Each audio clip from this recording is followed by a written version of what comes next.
बाबा साहब डॉक्टर भीमराव अम्बेडकर जी को नमन। इस ऐतिहासिक कॉन्फ्रेंस में आए हुए मेरे धर्मबंधु बहनों सभी को वंदन। नमो बुद्धाय, जय भीम।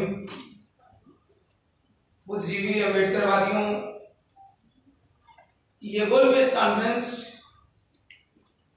का रखा जाना एक ऐतिहासिक अवसर है। दर्द छिपा है सीने में, दर्द छिपा है सीने में, खाक मजा है जीने में। साथियों, ये दर्द विजय बौद्ध के साथ में और आप जैसे लोग भी आंसू बहा रहे हैं, क्योंकि 1932 में बाबा साहब ने अंग्रेजों से लंदन में गोलमेज कॉन्फ्रेंस में अपनी बात रखने के लिए भारत से गए थे।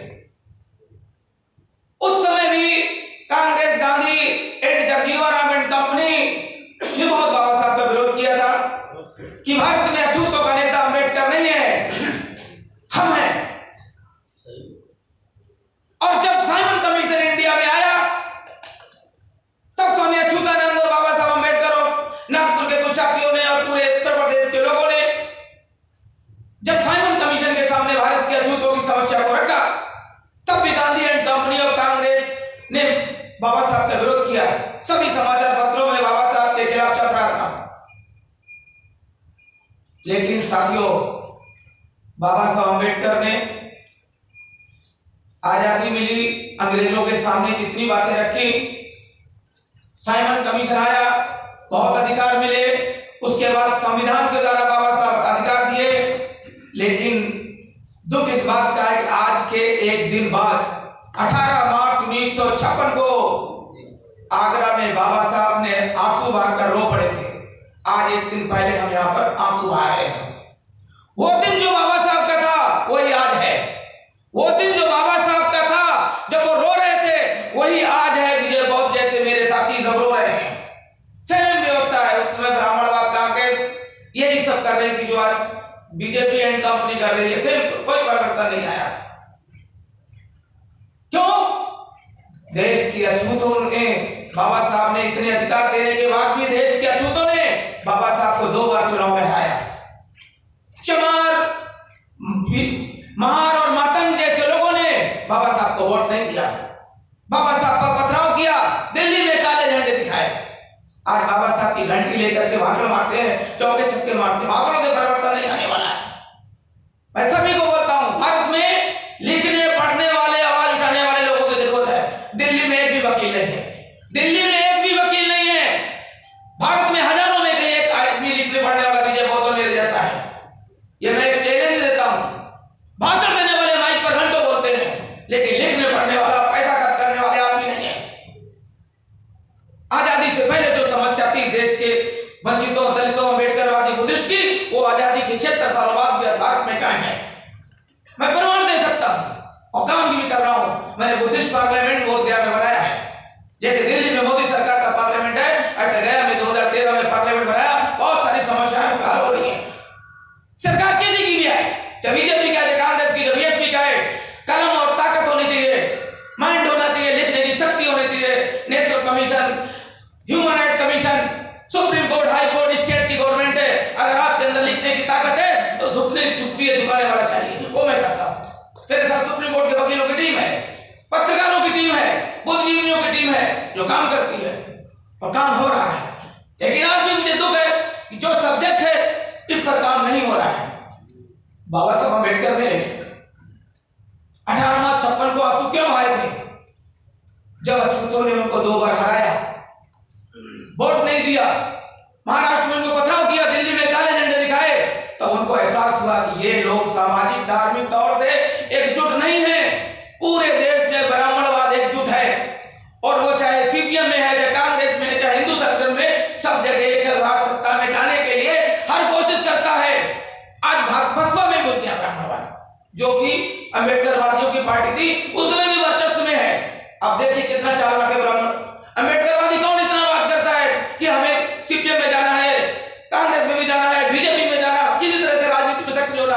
आज पार्लियामेंट में एक भी बुद्धिस्ट अम्बेडकरवादी एमपी नहीं है। अनुच्छेद 80 कहता है को मनोनीत करे, प्रकाश अम्बेडकर को मनोनीत कर दिया, उसके बाद कोई एमपी नहीं आया। मैंने कहा था रामनाथ कोविंद को, एक सांसद बुद्धिस्ट अम्बेडकरवादी को मनोनीत करो। ये बाबा साहब ने राइट दिया है, संविधान अनुच्छेद पढ़ लेना शाम को।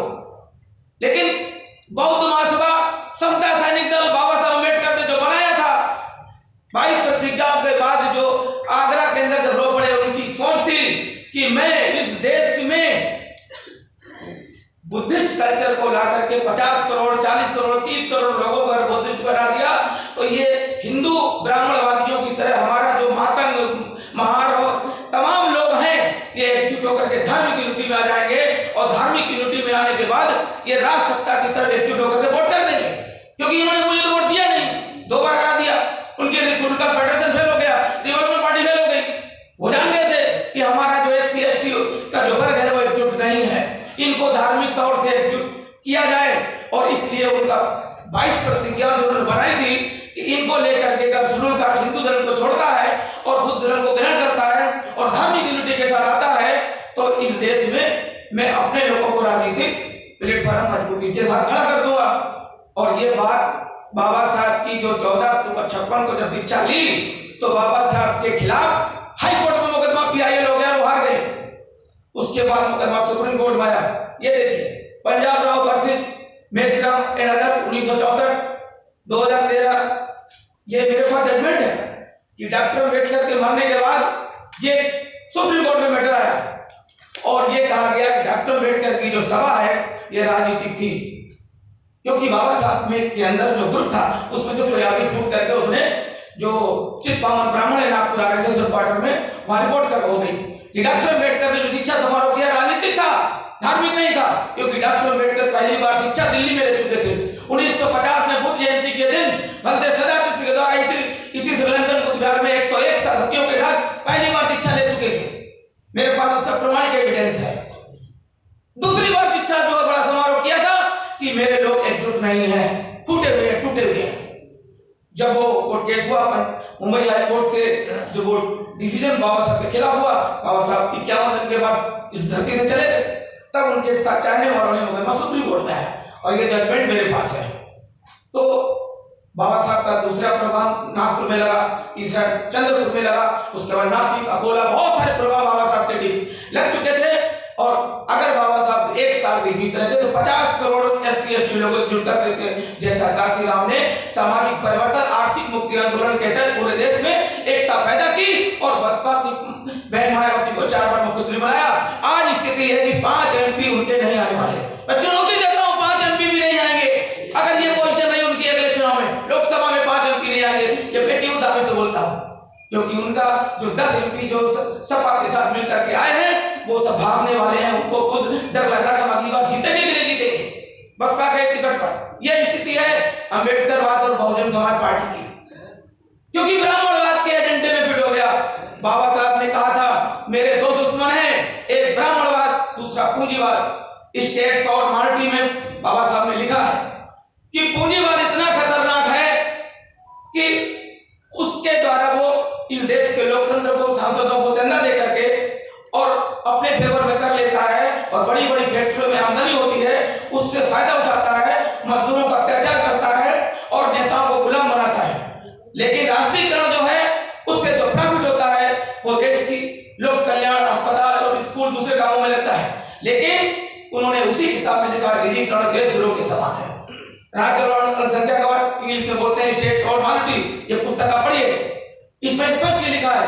लेकिन निजीकरण का किसी भी अम्बेडकरवादी संस्था ने, बौद्ध महासभा, समता सैनिक दल और दूसरे संगठनों ने विरोध नहीं किया। आज मायावती ने निजीकरण कर दिया, केजरीवाल भी कर दिया, बीजेपी ने भी किया, कांग्रेस ने भी किया और पूरे देश में ब्राह्मणवाद हावी है, पूंजीवाद हावी है। और इसी का कारण है कि 2005 और 6 में आर्थिक आजादी अभियान के तहत एक पिटीशन मैंने सुप्रीम कोर्ट में, पार्लियामेंट में लगाई थी। आर्थिक आजादी अभियान के तहत हमने कहा था सांसदों और विधायकों की तरह देश के नागरिकों को वोटर पेंशन दो। आप उसकी सकल घरेलू उत्पाद विजय बहुत के अगर हिस्से में हर महीने 10,000 रुपया पड़ता है GDP का, इनकम आप दो GDP का, तो बिना मेहनत के 5,000 रुपए इनके ATM खाते में जाना चाहिए। 137 MP मेरे साथ थे। राज्यसभा लोकसभा के 133 MP थे। नागालैंड से लेकर ये पार्लियामेंट्री लिस्ट है। मैं पार्लियामेंट्री सेक्रेटरी था। भरत गांधी जो विश्व आत्मा जो आजकल आसाम में काम कर रहे हैं, 137 एमपीओं का हमने समर्थन में पार्लियामेंट्री सेक्रेटरी था, और ये सभी पार्टियों के 2005 और 6 में उनके दस्तखत भी मेरे पास है। नियम 168 के तहत हमने लोकसभा राज्यसभा में पिटीशन लगाई। नियम 93 के तहत अगले दिन कानून बनने वाला था, लेकिन पूंजीवादी नेताओं ने मनमोहन सिंह को ऐसा समझाया कि अगले दिन पार्टी में पार्लियामेंट होगी, नहीं तो इस देश के नागरिकों को, चाहे वो बुद्ध भिक्षु हो, चाहे भिखारी हो, चाहे पत्रकार हो, चाहे गरीब हो, सबको उसकी इनकम का आधा हिस्सा मिलता और महंगाई भत्ता के साथ।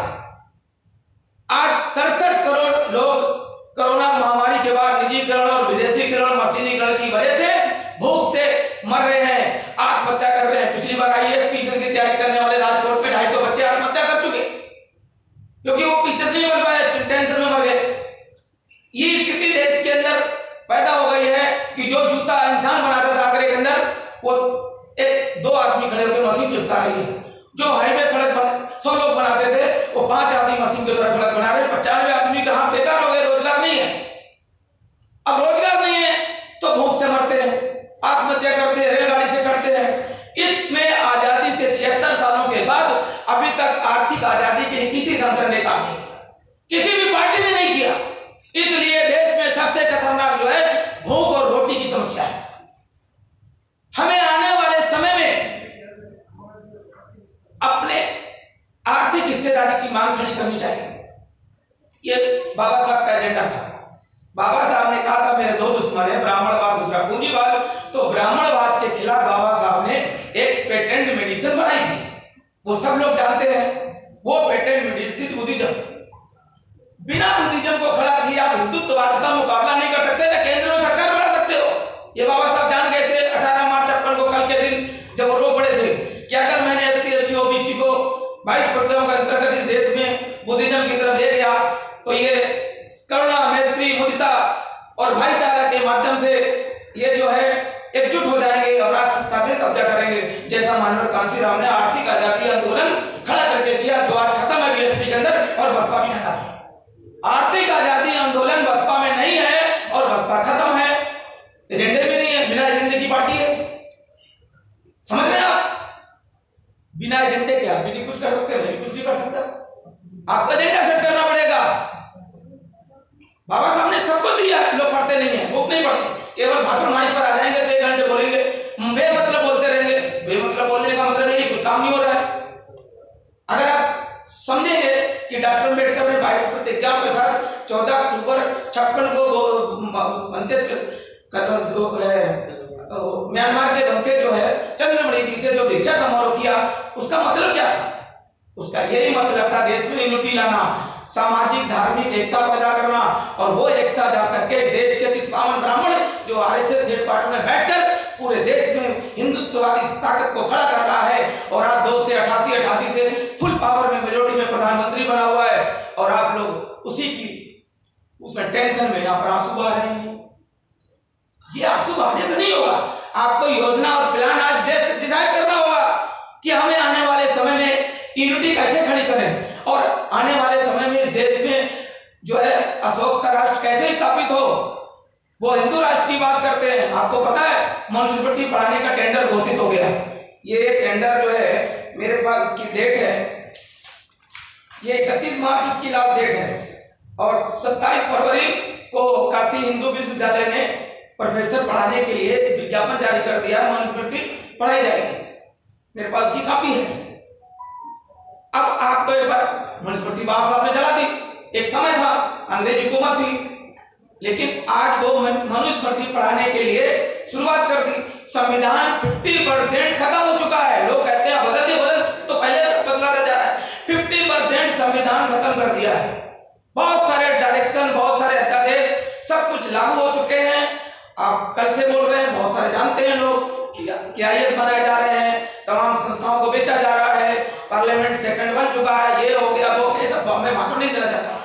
50% पार्लियामेंट बन चुका है। सत्ता आने के बाद जितने कर्मचारी बैठे यहाँ पर और जितने नहीं आए हैं, ये सब इनकी लुटाई पिटाई होगी, गवर्नमेंट एम्प्लॉयज की लुटाई पिटाई होगी।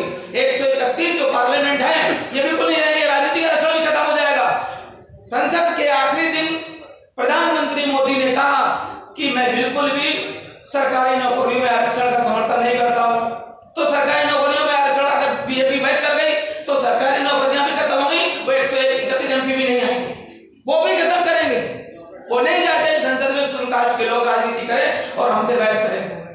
उनकी प्लानिंग है, कॉन्स्टिट्यूशन तैयार है, मनुस्मृति बनाने के लिए काशी विश्वविद्यालय में नोटिफिकेशन हो चुका है। आप लोग सोते रहिए, गाना गाते रहिए, चलता रहेगा, भाषणबाजी चलती रहेगी, ठीक है ना। तो ये जो मैंने कुछ तथ्य रखे हैं, ये सारी बातें हैं, लेकिन ये 1000 में एक आदमी एक्टिविस्ट है या सामाजिक कार्यकर्ता है, 1000 में एक बोल रहा हूं मैं, इसलिए दिल्ली में मैं क्यों चैलेंज देता हूं, एक भी वकील लिखने पढ़ने वाला नहीं है, एक भी वकील नहीं है। मैं बैठा हूं, क्या बोल रहे हो आप?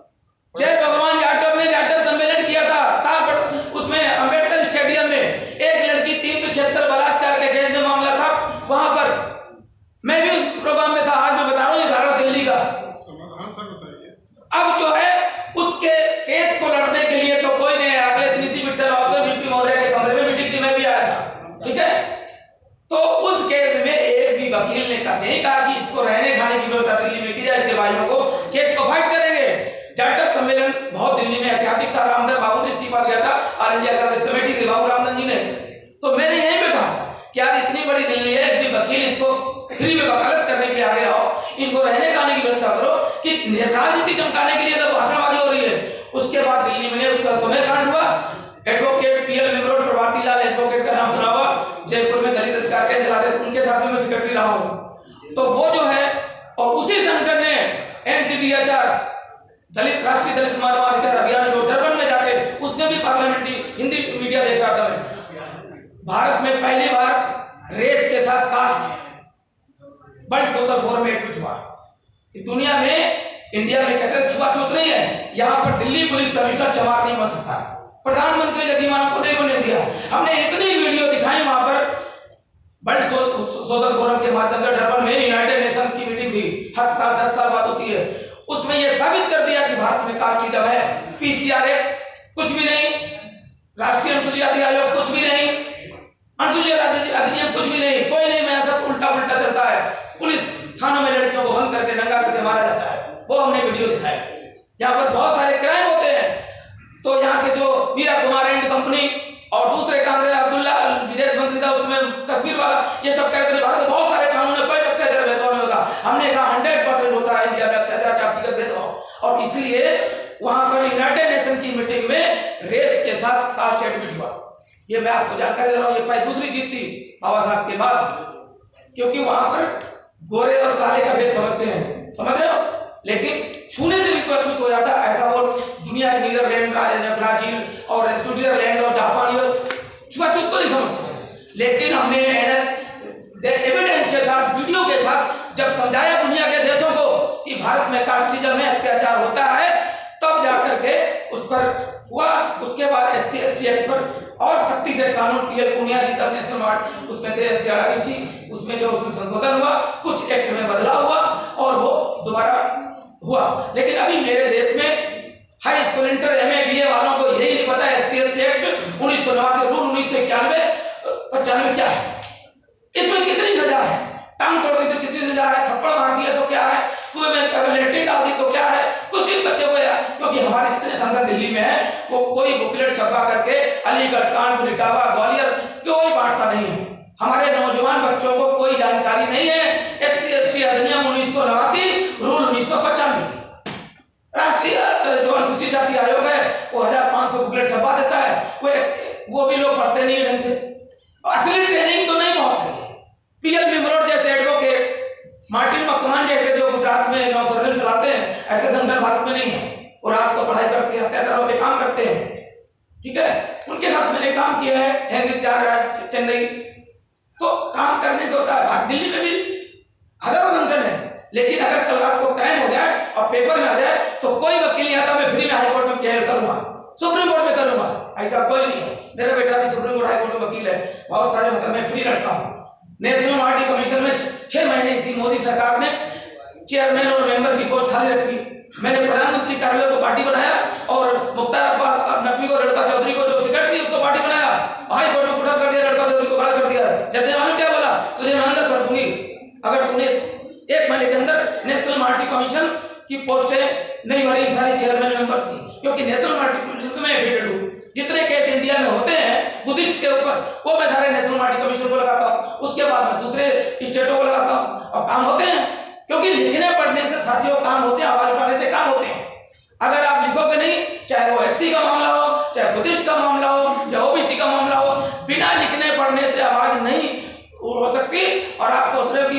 मोदी आपको न्याय देने वाला तो न्याय देने वाला नहीं है, वो आपको लिखना पढ़ना पड़ेगा, 1000-2000 रुपए टाइप में खर्च करने पड़ेंगे।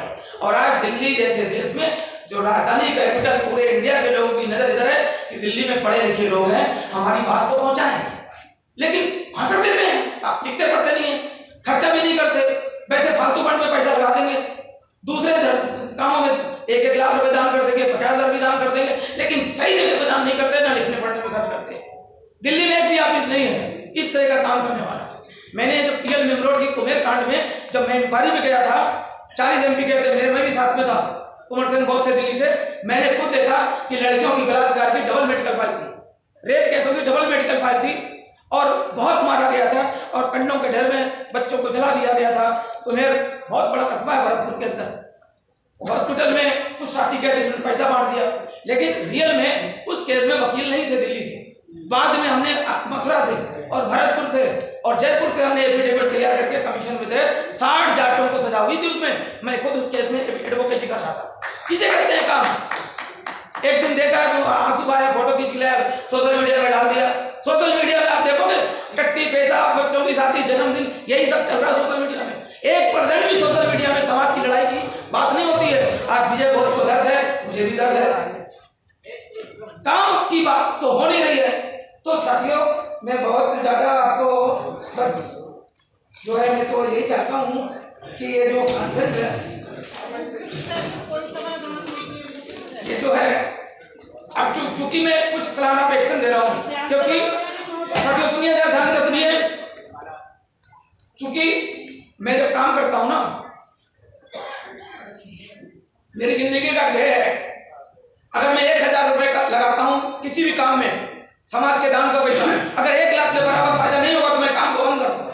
दिल्ली में मैंने समाधान की बात कर रहा हूँ, 1 मिनट को बता दूं, दिल्ली में SC/ST के संगठन मीटिंग करते हैं अम्बेडकर भवन में, क्योंकि आप लोग सुन लो सब एक्टिविस्ट हैं, और वो लोग डी राजा को बुला लेंगे, राहुल गांधी को बुला लेंगे, किशोर MP बुला लेंगे, और खुद भीड़ इकट्ठी करेंगे, और बाद में उनको 500 रुपया दे देंगे।